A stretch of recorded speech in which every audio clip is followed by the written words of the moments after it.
We're talking about the evidence for the Bible, and we've gone through several things. Let me just do a quick review here. So I first want to just show you the concept from the Bible. This is the idea of apologetics. Just a reminder here. Apologetics is found in the Scriptures many times. You can see it here, but sanctify the Lord God in your hearts and be ready always. This is 1 Peter 3:15. To give an answer to every man that asketh you a reason of the hope that is within you with meekness and fear. You can see that phrase, an answer, is translated from the Greek word apologia. That's where we get the word apologetics, or giving a defense for our faith. Brother Dennis, would you turn off just that row of lights right there for me? Yeah, there you go. Thank you.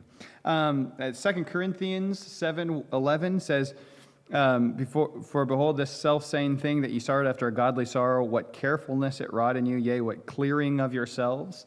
That's translated from the word apologetics. What defense of yourself, the way that you sorrowed, shows that you have a true faith because you sorrowed when you heard that you were doing wrong. So it was an apologetics for your faith.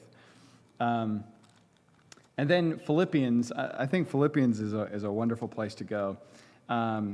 Here in Philippians 1:7 and 16 through 17, we have, even as it is meet for me to think this of you all, because I have you in my heart, inasmuch as both in my bonds and in the defense and confirmation of the gospel, ye are partakers of my grace. Paul also wrote that one preached Christ of contention, not sincerely, supposing to add affliction to my bond, but the other of love, knowing that I am set for the defense of the gospel.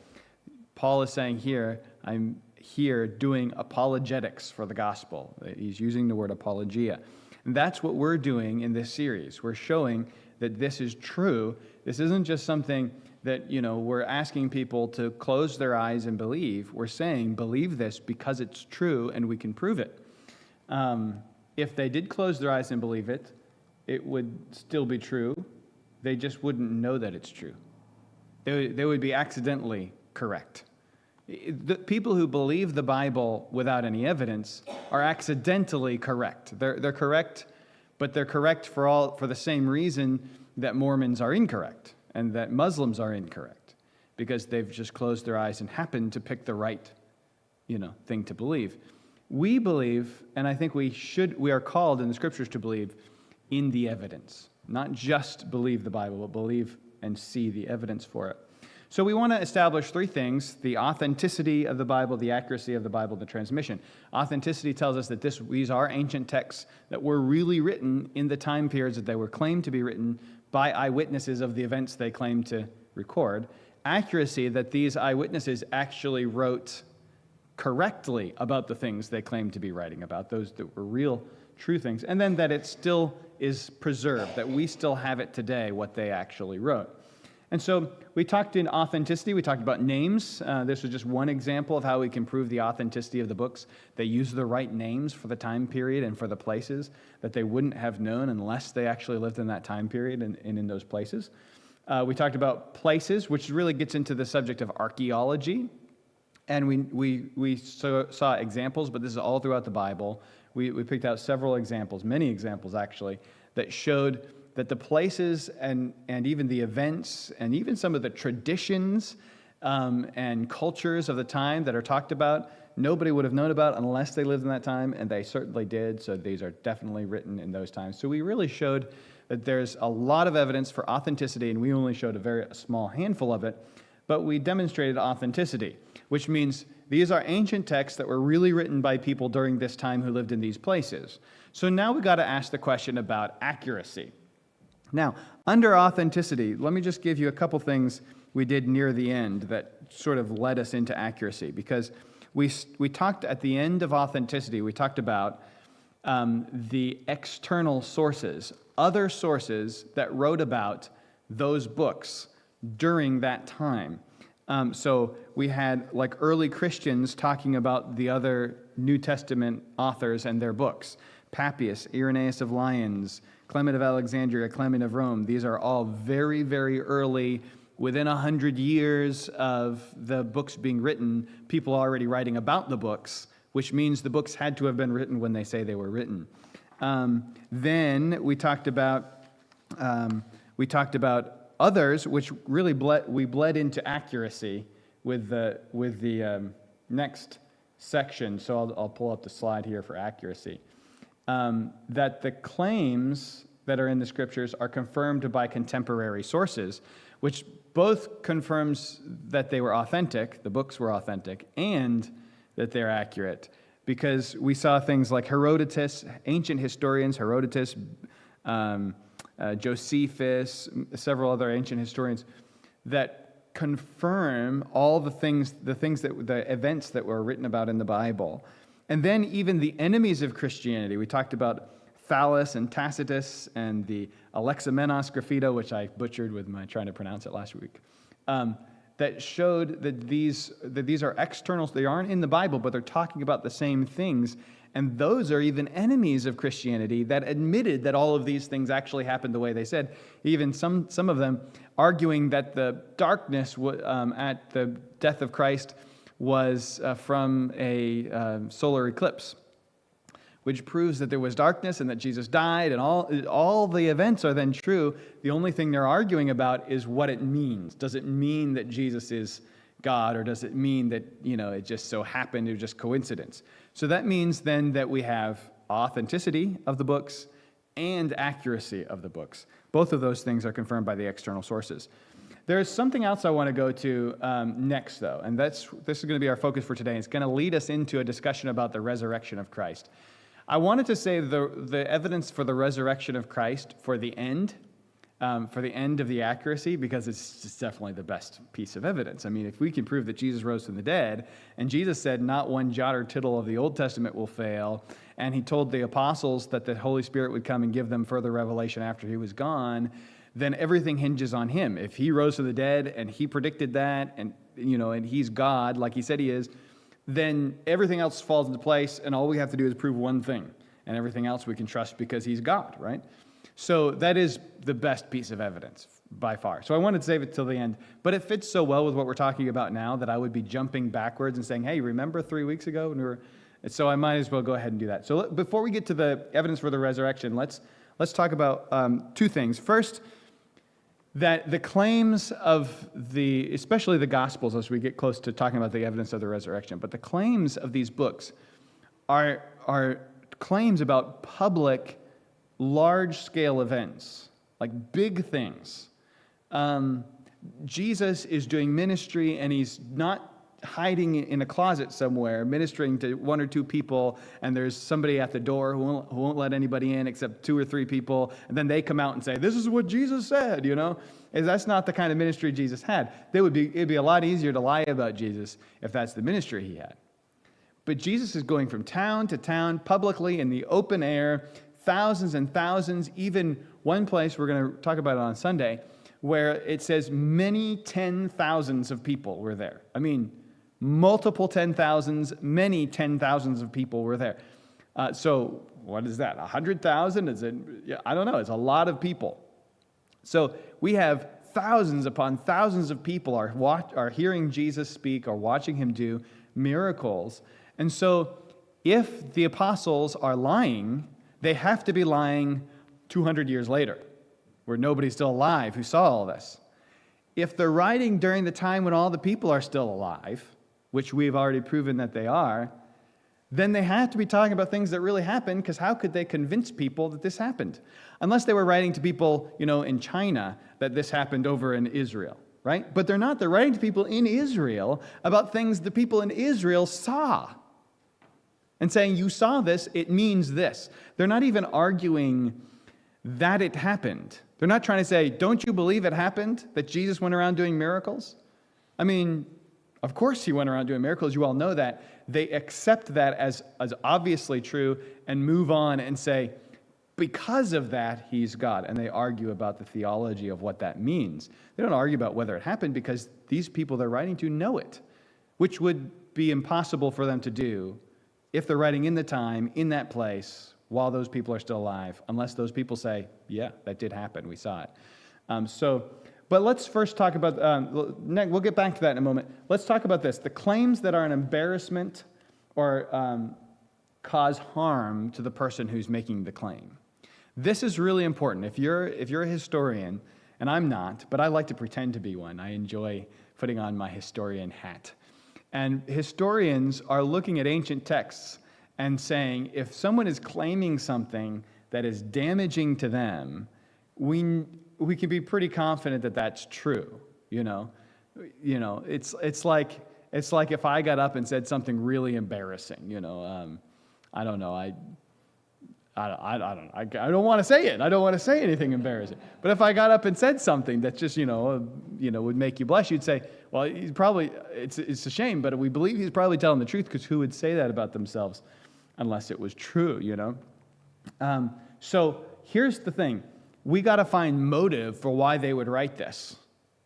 The going theory is, if the apostles were lying, it's to give them something, money or power or fame or whatever.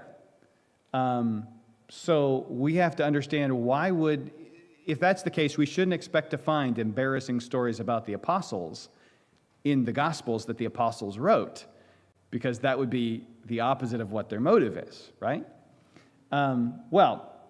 There's a lot of really embarrassing stories in the Gospels that show that they have to be true. Nobody would make up lies like this.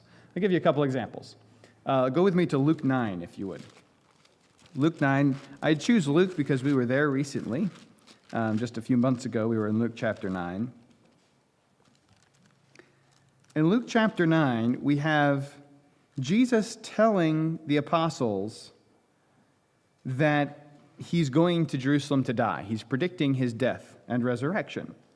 It's Luke 9 and verse 20. He said unto them, But whom say ye that I am? Peter answering said, The Christ of God. Now you could imagine that Peter might have made that up. Hey, I got it right when Jesus asked. I suppose there's a motive there if that were something someone wanted to accuse Peter of making up. But then it says, verse 21, And straightly he charged them and commanded them to tell no man that thing, saying, The Son of Man must suffer many things, and be rejected of the elders and chief priests and scribes, and be slain, and be raised the third day. And he goes on to say, If any man will come after me, let him take up his cross, deny himself, take up his cross, and follow me. Now look at verse 32. When they're up on verse 31, they're up on the mountain of transfiguration. Peter and James and John are there. This is a great opportunity for you to glorify yourself. I saw Jesus and Elijah and Moses, and and they looked at me and said, Peter, you're going to be the one who brings this glorious revelation to all the people. And I said, yes, Lord, I will do it. That's what you'd write, right? That's how you'd make up the lie. Here's what it says. Verse 31, who appeared in glory and spake of his decease. They're talking about how Jesus is going to die, which he should accomplish at Jerusalem. But Peter and they that were with him were heavy with sleep. What? Meaning they were falling asleep until these guys showed up and they woke up. Some people say that the brightness might have put them to sleep. I think it's probably the other way around. They were on their way to fall asleep until these guys showed up. So they went up to the mountain to pray with Jesus and fell asleep while they were praying. And this is not the only time when they admit to falling asleep while Jesus asked them to pray with him. I mean, you at least pretend that you were praying. You don't admit unless you're just telling the truth. Hey, this is the truth, right? And then it says, and they saw his glory and the two men that stood with him. And it came to pass as they departed from him. So now the two men are leaving. Moses and Elijah are leaving. Peter said unto Jesus, Master, it is good for us to be here. Let us make 3 tabernacles. That's tents. Let us make 3 tents. One for thee and one for Moses and one for Elijah, not knowing what he said.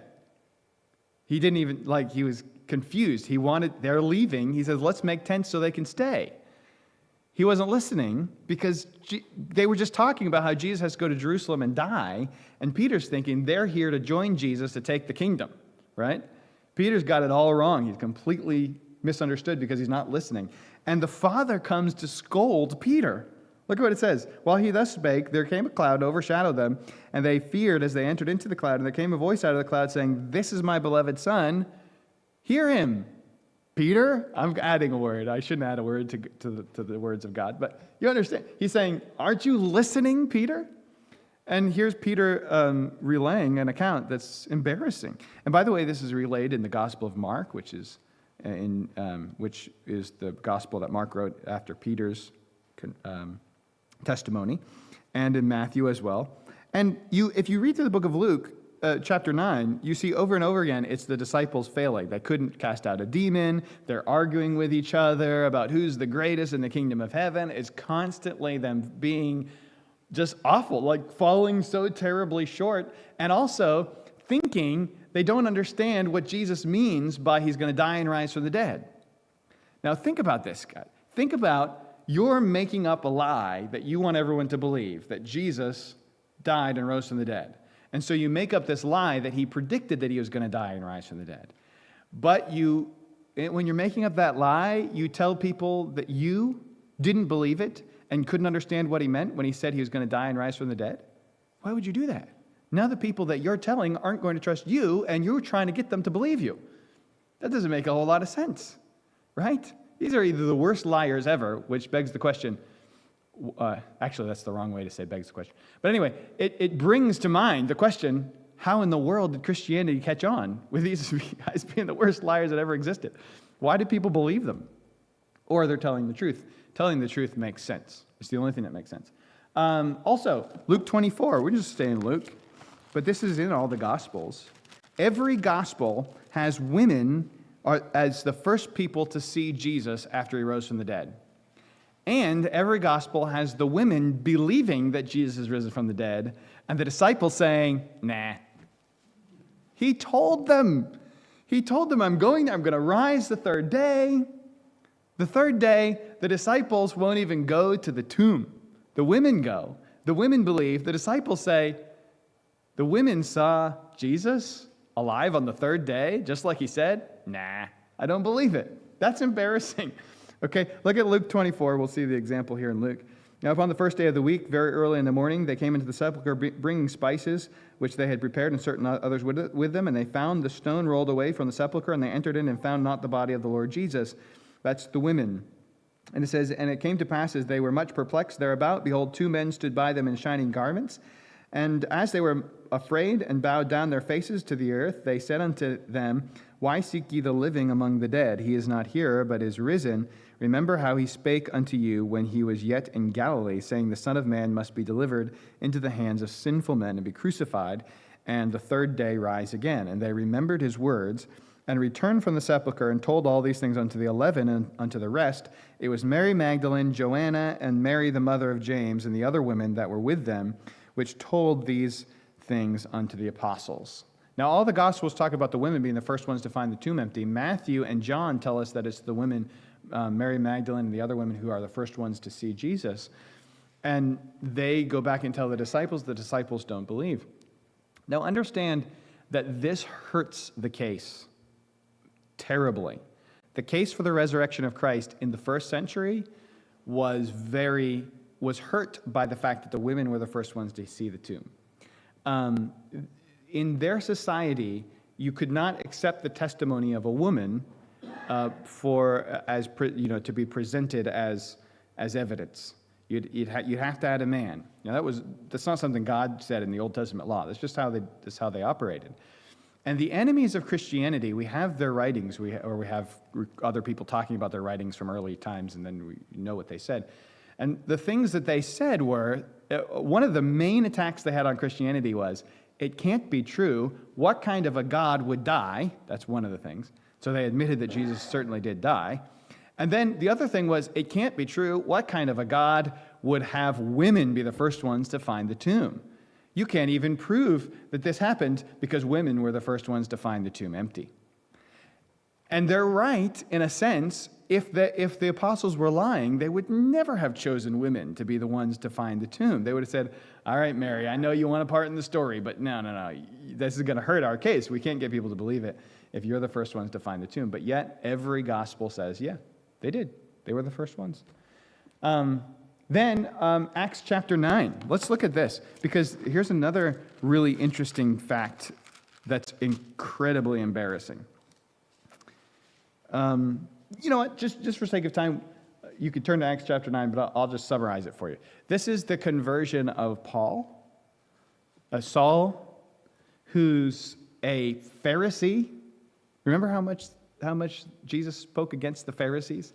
And an absolute hater of Christians. He was going after Christians and throwing them in jail for not for not following the Pharisees' law and for following Jesus and for preaching that Jesus was risen from the dead. He hated Christianity, hated it, did everything he could to stamp it out, and then all of a sudden, Acts chapter 9, he changes his story, says, no, Jesus is risen from the dead, and his reason is, I saw him. I saw him alive. Now, first of all, if Paul just comes up with this, lie, he's not going to include the fact that he hated Christianity. Luke is writing the book of Acts. He's going to conveniently forget that Paul hated Christianity before, because it doesn't help his story, right? It makes it look like, it makes him look like he's not a trustworthy witness because he used to hate Christianity, now he loves it. But he just tells the truth. Secondly, the fact that Paul hated Christianity and then all of a sudden became a Christian needs an explanation. The only explanation is the one he gives us. I saw Jesus. How am I supposed? Nothing else caused him to believe, but then he saw Jesus and he said, obviously he's risen. What else can I do? So there's embarrassment in these. Also, there's no motive because the apostles were martyred. They lost everything. They were cast out of synagogues. They were beaten. They were whipped. And we can actually prove this from historical accounts. There's many accounts of the apostles being martyred. There's 4 apostles that we have very early testimony to their martyrdoms. Many of the other apostles we don't really know. There's one apostle, I forget which one it was. You don't even find him being spoken about in any ancient text that we know of until like 800 years, 900 years after the time of the apostles. So it's like, I don't know if this is true. Maybe somebody just made this up, right? But we have at least 4 that we know definitely were killed. And we have really early evidence. First, James. We have the evidence right in the book of Acts. In Acts, somewhere I have it in here. 12, there you go, thank you. Yeah. Acts chapter 12. Now about that time Herod, I actually have it on the next page, that's why. About that time Herod the king stretched forth his hand to vex certain of the church. Oh, I have it right there on the screen. Look at that. My notes should be what's on the screen. And he killed James, the brother of John, with a sword. So we have evidence that James was killed very early on. That's James the apostle, the brother of John. The book of James that we read was not written by James the apostle. That was written by James, the brother of Jesus. Another person who did not believe in Jesus until after the resurrection and changed his mind. Paul, we have very early testimony that Paul was crucified upside down. And we have that testimony as early as the 2nd century. Clement of Rome. Oh wait, did I say crucified upside down? That's Peter. I've got these backwards. Yeah. All right. So yeah, I should have aligned my notes with the screens. Okay, Paul. Let's start with Paul. Okay, Clement of Rome said this about Paul. He was beheaded through jealousy and strife. Paul, by his example, pointed out the prize of patient endurance. After that, he had been 7 times in bonds and had been driven into exile, had been stoned, and had preached in the east and in the west. He won the noble renown, which was the reward of his faith, having taught righteousness into the whole world, and having reached the farthest bounds of the west. And when he had borne his testimony before the rulers, so he departed from this world and went into the holy place, having been found a notable pattern of patient endurance. So there, what's that? Right?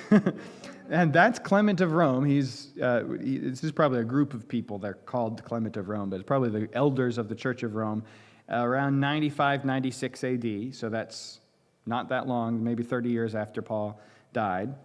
And then Ignatius of Antioch also, to the Ephesians, in his letter to the Ephesians, he wrote, "You are initiated into the mysteries of the gospel with Paul, the holy, the martyred, the deservedly most happy, at whose feet I may be found, and when I shall attain to God." Ignatius was being sent to Rome to be put to death for Christianity. And while he was there, he was writing, and he wrote, "I'm going the way Paul went." So we know Paul was beheaded in Rome. We know Peter. We have early evidence that Peter was crucified upside down. We think it was upside down. We know that he was martyred. Clement of Rome also said this about Peter: "Let us take the noble examples of our own generation. Through jealousy and envy, the greatest and most righteous pillars of the church were persecuted and put to death. Let us set before our eyes the illustrious apostles. Peter, through unjust envy, endured not one or two, but numerous labors, and when he had at length suffered martyrdom, departed to the place of glory due to him." So he was definitely martyred. That's a really early source from the first century, Clement of Rome. We have another source that's a little later. It's about 180 to 200 AD, so it's a little later, and that would be the Acts of Peter. It's an apocryphal text, so it's not scripture, and it pretends to be from Peter, so it might just be something someone made up. But this is where we have the description of Peter being crucified upside down, and that many people think is probably true, that he probably did, as he was being put to death, they were going to crucify him, and he said, "No, I don't deserve to be crucified like Jesus.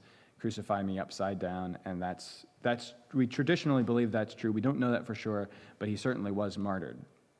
Andrew also was crucified, as best we can tell, on an X-shaped cross. There's a text called the Acts of Andrew, which describes Andrew preaching in Patras in Greece and being crucified by order of the proconsul Aegeus. He's tied to an X-shaped cross where he preached for days before dying. And that's probably true. The X-shaped cross became known as Andrew's cross in the early church, and so that probably means that is an accurate account. But we have early testimony that at least 4 of the apostles died for their faith. Now, they could have easily said, "I made it up, it's just a lie." And why wouldn't they if it was just a lie? I mean, they've already lost everything. They've been kicked out of synagogues. They've lost their homes. They haven't gotten wealthy. They just lost everything. And now they're about to die, and they're going to stick to something they know is a lie? No, they would have to believe that it's true. It's kind of like, it's not great to make this comparison, I suppose, but if you think about the World Trade Centers and the terrorists that flew in, the towers and all that, you might think, well, they believed a lie and were willing to die for it, right? Yeah, but they believed it. They would not have done it if they knew for a fact that it was a lie. So if the apostles are making stuff up, then they know for a fact this is a lie. Are they going to die for it? No. They're only going to die for it if they really, truly believe that it's true. So we have to explain why the apostles clearly thought this was true, if it's not true. Because they clearly thought it was true. They lived at the time. They saw the things happening, and they believed Jesus rose from the dead. And they even wrote that they didn't believe at first, and then they chose to believe. We're still in Acts 12, so I'll close with this. And actually, I'm only halfway through what I tried to get done today, but, now will be the end of July. But this is a really interesting story, so let me just read it to you. In Acts chapter 12, you have that account where James is killed, and then Herod finds out, this pleased the Jewish leaders. They like that I killed one of the Christians, James. So I'm going to take another Christian leader, Peter, and put him in prison, and we'll put him to death as well later. Well, an angel comes and unlocks the doors and brings Peter out of prison. And here's what happens let's start in verse 10. When they were past the first and the second ward, they came unto the iron gate that leadeth out into the city, which opened to them of his own accord, and they went out and passed on through one street, and forthwith the angel departed from him. And when Peter was come to himself, he said, "Now I know of a surety that the Lord hath sent his angel." What? What do you mean you know? You just saw the angel. You walked out of the prison with an angel, and after you got out of the prison, you're standing in the street, and you're like, "Now I know I really saw an angel." Why? What does that tell us about Peter? He was not inclined to believe the things he saw. He thought he was hallucinating. He thought he was dreaming. He thought it was a vision. He did not think it was real, and he wasn't going to act like it was real if it was just a vision or just hallucination or just a dream, right? So it took him a while to realize, oh, this is real. Like, this isn't just something I'm seeing. He thought he was inclined to believe that he was seeing things, which means this tells us something about seeing Jesus risen from the dead. They were inclined to believe that they were just seeing things and he's not really risen. So Jesus had to prove to them, this is in the book of Luke, he had to prove to them that he really was risen, because their default was seeing things, it's a spirit. Remember when he's walking on the water? Oh, it's a ghost, right? Can't really be Jesus. And again in the book of Luke chapter 24. Well, look at what happens. It's not just Peter, it's the whole early church. Look what happens next. Verse 11, and Peter would come to himself. He said, now I know of a surety that the Lord hath sent his angel and hath delivered me out of the hand of Herod and from all the expectation of the people of the Jews. And when he had considered the things, he came to the house of Mary, the mother of John, whose surname was Mark. Here's Mary, John Mark's mother, who has a house in Jerusalem. Some say maybe that's the upper room that was in that house. Who knows? Where many were gathered together praying. So they were gathered together praying for Peter. Lord, please change Herod's heart so he won't kill Peter. God says, no, not going to do that. I'm going to do it a different way. Don't you love how God does that sometimes? Verse 13, and Peter knocked at the door of the gate, and as Peter knocked at the door of the gate, a damsel came to hearken named Rhoda. And when she knew Peter's voice, she opened not the gate for gladness, but ran in and told how Peter stood before the gate. Just imagine this. She's so happy she leaves Peter at the gate. Verse 15, and they said unto her, thou art mad. But she constantly affirmed that it was even so. Then they said, it is his angel. So what was their default? You're seeing things, you're seeing a ghost.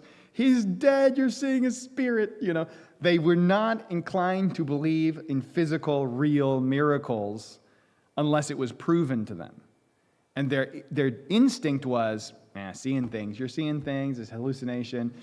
And who's the only person who believed? A little damsel girl, not even old enough to be married. Remember, in their society, girls become important when they get married. Until they're married, they're really just not important, right? That's just, that's the way they look at it. You become important when you get married.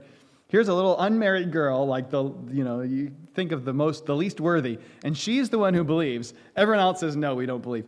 Who writes lies like this? These are bad lies. I'm not a good liar, but I'm better than this.